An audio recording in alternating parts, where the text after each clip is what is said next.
शनिवार दिनांक 3 जनवरी को थाना भेड़ाघाट क्षेत्र के सहेजपुर में जो पुलिया है उसके पास में एक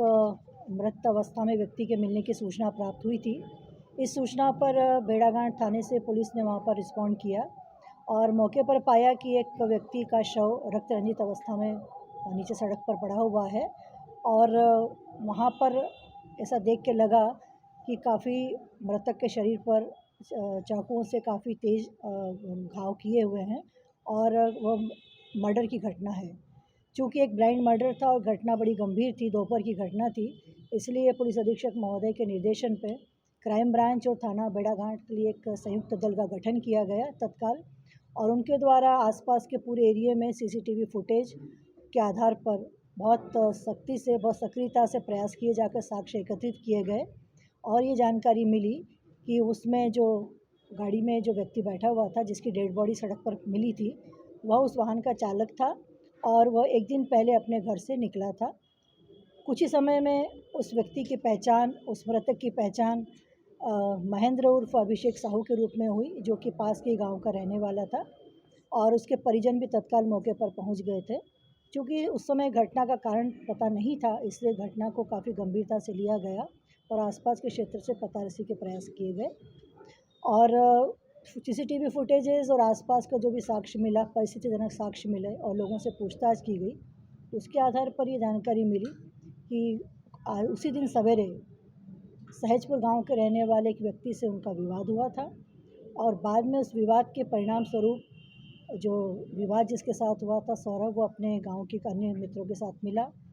और एक षड्यंत्र उन्होंने अपना रचा, जिसके आधार पर आकर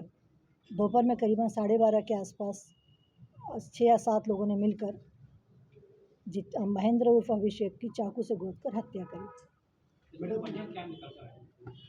जैसा कि अभी तक जो साक्ष्य एकत्रित हुआ है उसके अनुसार दिनांक 3 जनवरी को ही सवेरे सौरभ, जो सहेजपुर का निवासी है, उसके साथ मृतक का विवाद हुआ था और कुछ इसमें अपशब्द आपस में उनके बोलने में आए, जिससे उसके प्रभावित होकर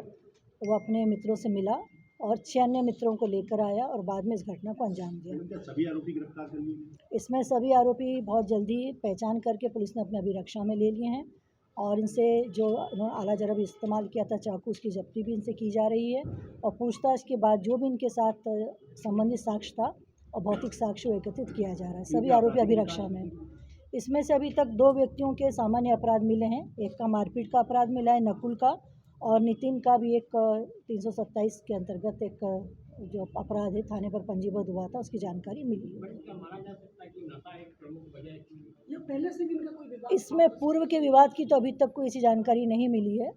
जो जानकारी मिली वो 3 तारीख को ही प्रारंभिक घटना के बाद उसी घटना के बारे में अभी तक साक्ष्य प्राप्त हो पाया है।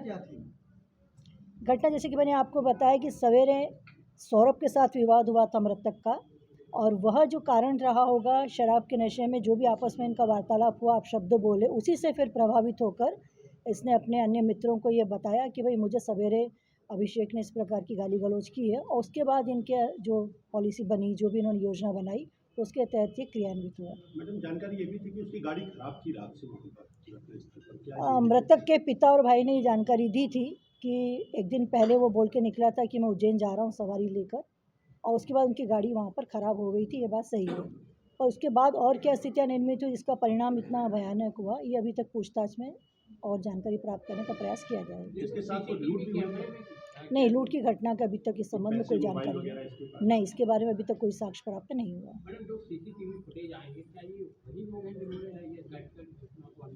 देखिए, अभी तो बहुत प्रारंभिक स्तर पर सब कार्रवाई हुई है और सारा कुछ इसमें एविडेंस बेस्ड ही रहेगा। आसपास के सीसीटीवी फुटेज खंगाले जा रहे हैं और पहचान 100% सुनिश्चित की जाएगी।